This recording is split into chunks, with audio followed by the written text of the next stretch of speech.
It happened just about the time that the women in the church were trying to do something other than have these small churches. I would have stayed at Galilee Church. I'm going back next summer.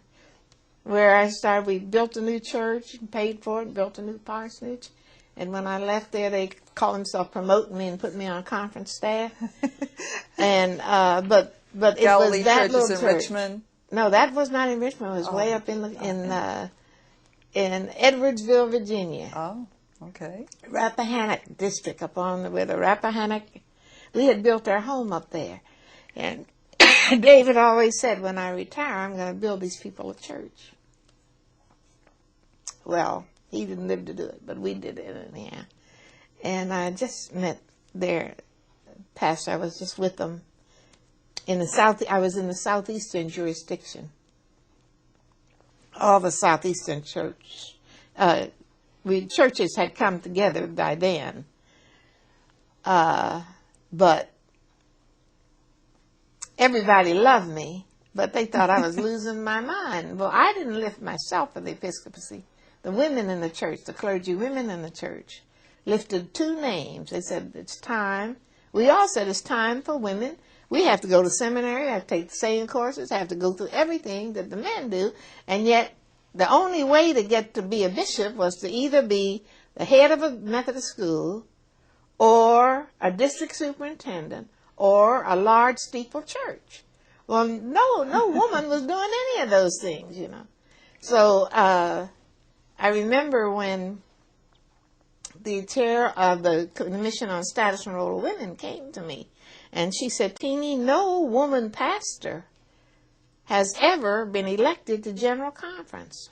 We want you to be the first candidate to do that. And I said, will you do it? I said, yeah, I'll do it. Well, you know, I always figured you're not there for nothing. And so then when the 1,000 clergy women met in Glorieta, New Mexico, clergy women lifted two names. Marjorie Matthews, who was a district superintendent in Michigan, and lifted my name. By that time, I had been on conference staff. I had been in Richmond for 7 years at Asbury Church and had a children's program after school. Oh, I remember when I met a man on the way over to church from the parsonage in Richmond, and he said, are you that woman pastoring that church down on 28th and Marshall? And I said, yes. He said, you're doing a good job. I said, thank you very much. He's waiting at the bus stop. I started away. He called me back. He said, but there's only one thing wrong. You don't have any business doing it. He started quoting Paul on me. Oh, I said, Lord. listen, my brother, Paul didn't call me. Jesus called me. And I have no qualms with Paul. I believe in his theology enough to know that if he was living in this day and age, we would not be far apart on what we believe. But there are 250 children over at that church right now. And I'm going over there to work with them. And I don't have time to argue with you about what Paul said about women speaking in the church. And I asked him if he was a preacher. He had on a long black coat. He said yes. And I said, would you like to pastor a womanless church? You'd starve to death. He said, I need to talk to you. I don't know. I never saw that man. But there in Asbury, Richmond, at Church Hill, Richmond, I was pastor of the church and director of a children's program, community program. And I'd been there 7 years. And then the Board of Discipleship asked me to come to them in evangelism because our church was growing.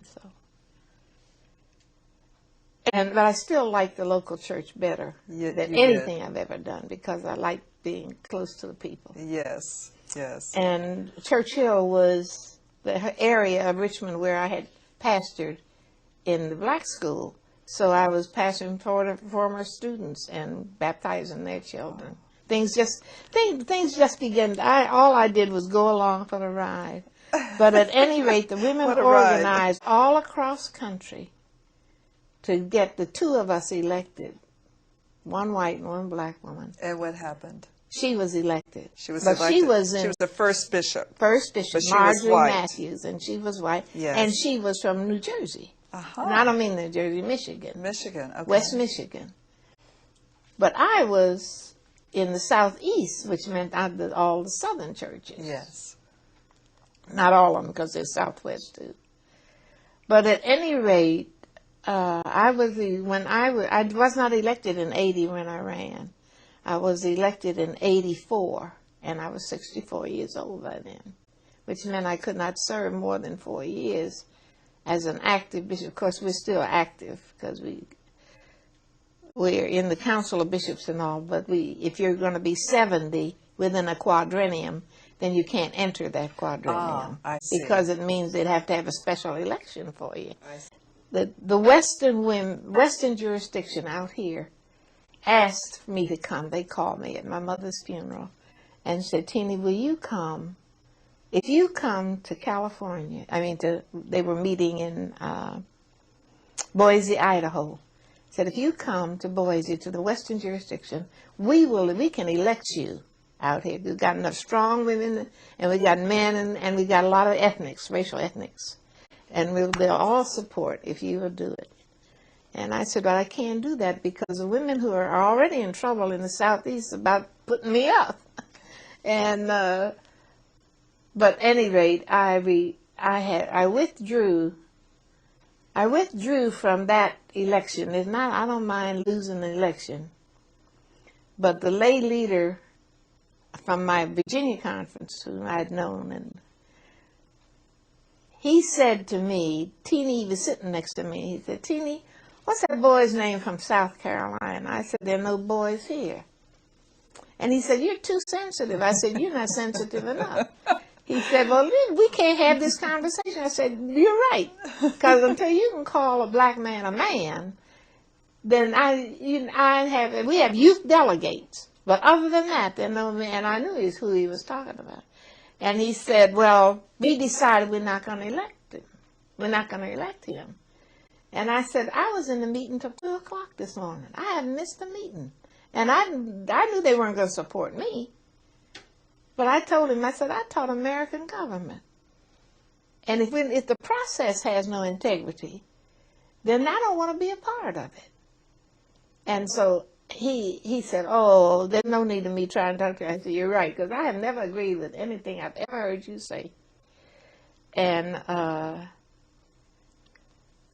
any rate, I went to the floor and withdrew and said I was withdrawing because I'm concerned about the whole process. And what does it mean for us to be Christian or democratic in a process in which we ask the Holy Spirit to come bless it before we take our vote?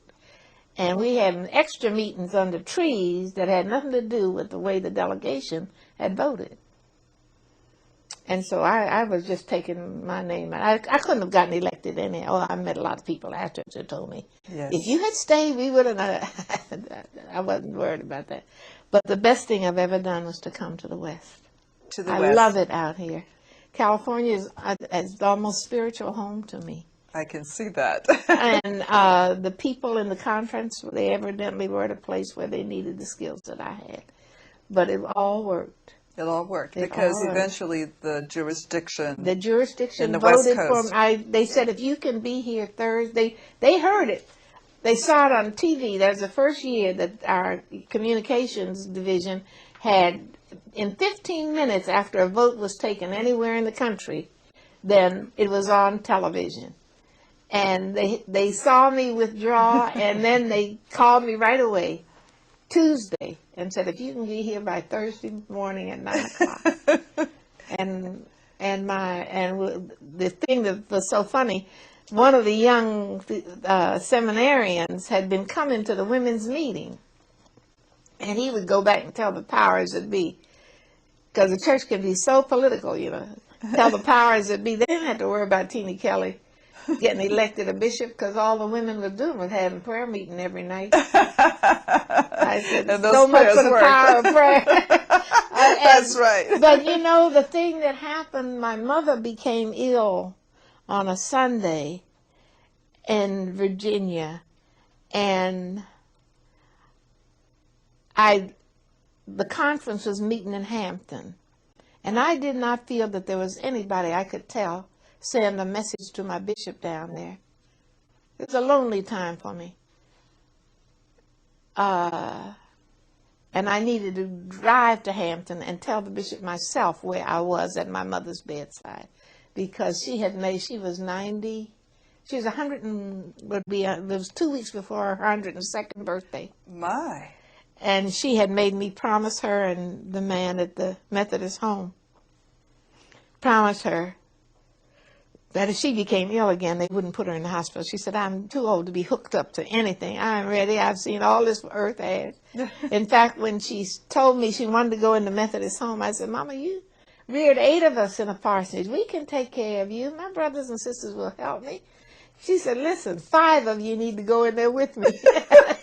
She had 5 retired children.